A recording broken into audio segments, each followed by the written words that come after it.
আমাদের প্রাণের বিভাগ ময়মনসিংহে তৈরি হচ্ছে এশিয়ার দ্বিতীয় বৃহত্তম আস্টিল সেতু। এই স্বপ্নের সেতু হলে আমাদের ময়মনসিংহ বিভাগের রূপ পাল্টে যাবে। এই প্রকল্পের ব্যয় ধরা হয়েছে ৩,২৬৩ কোটি টাকা। সেতুর সংযোগ সড়ক শুরু হবে ঢাকা বাইপাস হতে ৬.২ কিলোমিটার, যাবে চায়নামুর পর্যন্ত। সেতুটির মূল দৈর্ঘ্য ৩২০ মিটার। আশা করা যায় সেতুটির কাজ ২০৩০ সালে পুরোদমে শেষ হবে। এই স্বপ্নের সেতু সম্পর্কে সব বিস্তারিত পাবেন আমার পুরো ভিডিও জুড়ে। ভিডিওটা স্কিপ না করে শেষ পর্যন্ত দেখার অনুরোধ রইল সবাইকে। আসসালামু আলাইকুম, আমি মামুন আরো একটি নতুন ব্লগ নিয়ে আপনাদের সামনে হাজির হলাম। দারুণ একটি বিষয় তুলে ধরবো আজকে আপনাদের সামনে, সবাই সেই পর্যন্ত আমার সাথে থাকবেন। ছোট বাচ্চাদের খেলাধুলা দেখে হঠাৎ করে নিজের অজান্তে মনে পড়ে গেল নিজের হারানো সেই অতীত, যা কখনোই আর কোনো কিছুর বিনিময়ে ফেরত পাবো না। এই ছোট্ট ব্লগে সফর সঙ্গে হবেন আমার ছোট ভাই কামাল। ছোট ভাই কামালের আমাদের সাথে যাওয়ার কথা, আমরা তার জন্য ওয়েট করতেছি, কিন্তু অপেক্ষার সময় শেষ হচ্ছে না। কামাল এখনো আসতেছে না। সেই কাঙ্ক্ষিত মানুষ যার জন্য ওয়েট করতেছিলাম আইসা পড়ছে, হেলমাইরা বেলে আইছে আর কি। এখন আমরা এই গন্তব্যস্থলে যাওয়ার জন্য রওনা হইলাম। পরিশেষে আমরা আমাদের কাঙ্ক্ষিত জায়গায় এসে পৌঁছালাম। এখন বলবো বিস্তারিত, কোথায় আসলাম, কেন আসলাম। এই সেই কাঙ্ক্ষিত জায়গা, মানে আজকে যে বিষয়টার উপরে ব্লগ করব সেটা হচ্ছে ময়মনসিংহের আস্টিল সেতু। আস্টিল সেতু সম্পর্কে আপডেট জানাবো, কাজ কত দূর, মানে এটার ব্যয় কত, প্লাস এভরিথিং। সাথে থাকুন এতক্ষণ।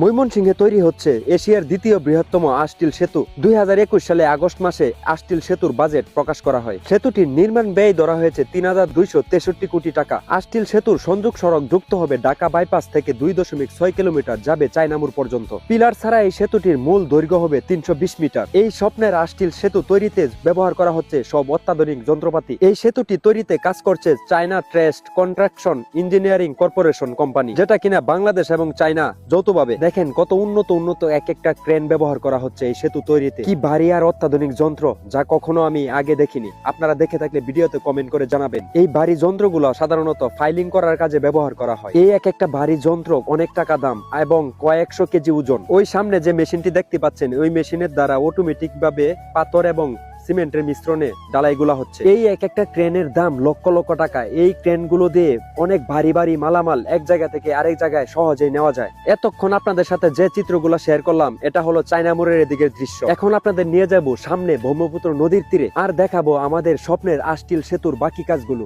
এখন চলে আসলাম ব্রহ্মপুত্র নদীর তীরের অংশে। এখানে এসে কিছুক্ষণের জন্য মনে হলো আমি মরুভূমিতে এসে পড়েছি, কারণ এখানে ৬ লেনের রাস্তা হবে, তাই রাস্তাটা অনেক প্রশস্ত ছিল। এই যে এখন দেখতে পাচ্ছেন, এটাই হলো রাস্তাটা। এখান থেকে উপরে উঠে আস্তে আস্তে ব্রিজের সাথে মিলে যাবে। এই পিলারটা থেকে রাস্তাটা উপরের দিকে উঠবে। এইখানে একটু খেয়াল করলে বুঝতে পারবেন বিভিন্ন প্রকার যন্ত্রপাতি বিভিন্ন প্রকার কাজে ব্যস্ত। এখানে ইঞ্জিনিয়ারদের পরামর্শে বিভিন্ন গ্রুপে বিভক্ত হয়ে তারা কাজগুলো সম্পন্ন করতেছে। এক কথায় বলতে গেলে মেগা প্রকল্প। আমরা ময়মনসিংহবাসী গর্বিত। এখানে ভিডিও করা সম্পূর্ণ নিষেধ, তাই দূর থেকে ভিডিও চিত্রটা ধারণ করা হয়েছে। এখন যে